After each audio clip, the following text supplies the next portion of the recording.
So let's talk about the matchup between the Los Angeles Clippers versus the Denver Nuggets. The first two games have been really good basketball. It's lived up to its expectations. And this is by far the best series, in my opinion, of the first round for these NBA playoffs. And when you're looking at both sides, obviously Nikola Jokic is the best player in this series. He has been really good for Denver. When you look at the stats, I want to go game by game because I think it's been really good basketball to watch. And I've been really impressed with the Denver Nuggets and how they've been able to control the backboard. That's been a key component to helping them down the stretch of games where they've been able to corral rebounds, especially on the offensive end, and get extra possessions. That's huge in the playoffs because the more possessions you have, the more shots that go up, the more of a chance you're going to win those games. You look at the rebound discrepancy, it was by +1 for the Nuggets, but down the stretch, they got a ton of offensive rebounds to really pull away, or just say pull away to squeak out that win. It was not easy, but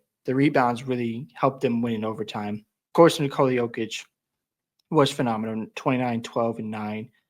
James Harden was really good. Kawhi Leonard, in the first game, I thought he was playing too much bully ball and tried to get closer to the paint instead of relying on his bread and butter, which is the mid-range area.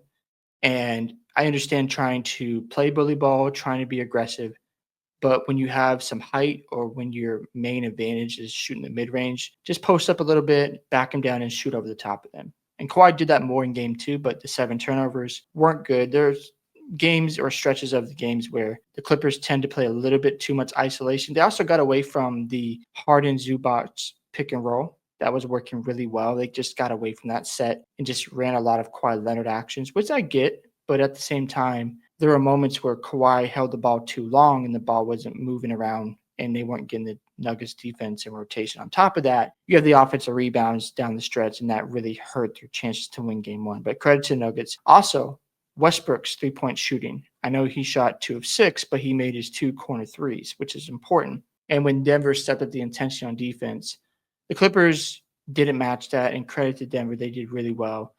And Michael Porter Jr. didn't play well. He did not meet the physicality. Once they took him out of the game, they put in Peyton Watson, Christian Brown, and Westbrook.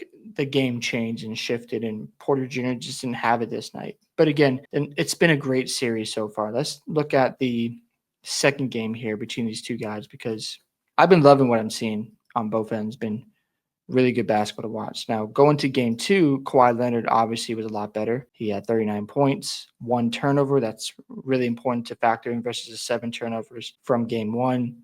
Obviously, in this game, Kawhi Leonard was more aggressive, especially in the mid-range area. He wasn't just trying to bully his way to the post. When he had the shot, he took his mid-range jumpers, shot 4 of 7 from 3, which is impressive. James Harden wasn't as efficient, but he made key 3-pointers and had key buckets during this game. Again, it was super tight along the way. Of course, Nikola Jokic, 26, 11, and 10. What more can you say about Jokic? The man was phenomenal. It's really weird to see him missing free throws. I've noticed that lately about Nikola Jokic, and he's a really good free throw shooter. So to see him struggling from the line is interesting to watch. I think that will eventually turn around. You have to, evaluate the percentages and think that's going to factor in at some point. Westbrook, again, I thought was really good. 3 of 6 from 3. Again, he made his corner threes, and he was a threat from out there. If he keeps knocking those down, Denver's going to be tough to beat. The rebound discrepancy, 50-32, and somehow the Clippers won this game. And again, down the stretch of this game, the Nuggets were getting big offensive rebounds. They were crashing the glass, and the Clippers, had a hard time corralling the rebounds. There was a moment in the game where James Harden got a rebound. He was trying to push the pace, and he turned it over. Almost backfired, but of course the Aaron Gordon missed dunk made up for that turnover by James Harden. And the Clippers, they survived and they won. They played really well. They deserve credit. Kawhi Leonard was just phenomenal in this game.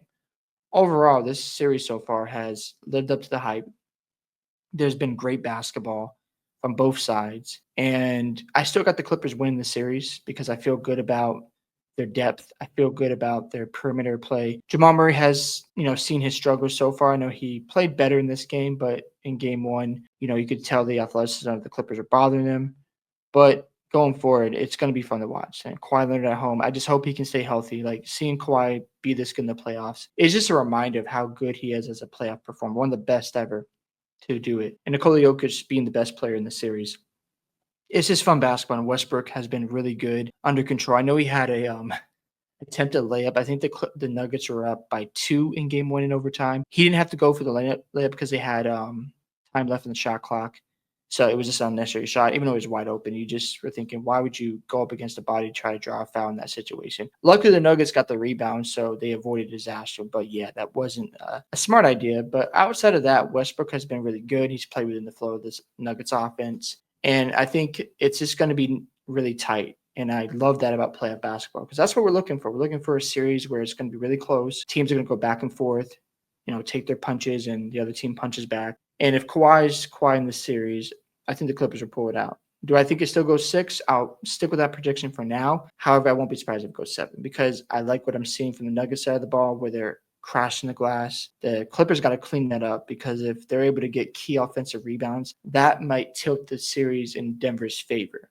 So the Clippers got to get better at crown rebounds. I know they lost the battle by 1 in game 1, but they lost it by 18 in game 2. But the key part about this is the offensive rebounds in clutch time situations. That's where Denver is beating the Clippers right now. So Los Angeles has to clean that up because if they don't, I think it's going to come back to bite them, especially when they have like a 1-point lead or they're down 2 points in a game 7. They need to get a rebound and they don't corral it. And then they end up losing because of just not being able to rebound the basketball. So that's one of my concerns. Also, Kawhi Leonard, not trying to play too much bully ball. I get you're trying to get to the post and trying to back your way down, but just settle for that mid-range because it's always going to be there for him. And he'll have a lot of mismatches where he can shoot over the top of his defenders. But outside of that, man, it's been great basketball. We'll see if Westbrook keeps knocking down those corner threes. I'm very curious to see if that keeps up. If he's shooting at that clip of like 40% from 3, then that's a weapon Denver has at their disposal. If it dips down to the 30% range, that's where the spacing can be tricky for Denver and where their offense might go through slumps and the Clippers might have the advantage there. So we'll see. I'm fascinated. I love the series so far. Kawhi obviously is amazing game 2. Nikola Jokic, a triple-double. Are we surprised at this point how good this guy is? He just is so good at what he does, and it seems effortless for him out there. And I just love Nikola Jokic, phenomenal basketball player, best player in the world. You just can't argue that. You can try to, but the numbers back it up, and the way he just can run the offense, play make, and just control the game is really impressive stuff. So yeah, I'd love to hear your thoughts about what you think about this series so far, and who do you think is going to win in how many games? Don't forget to like and subscribe to the channel, and I'll see you in the next one.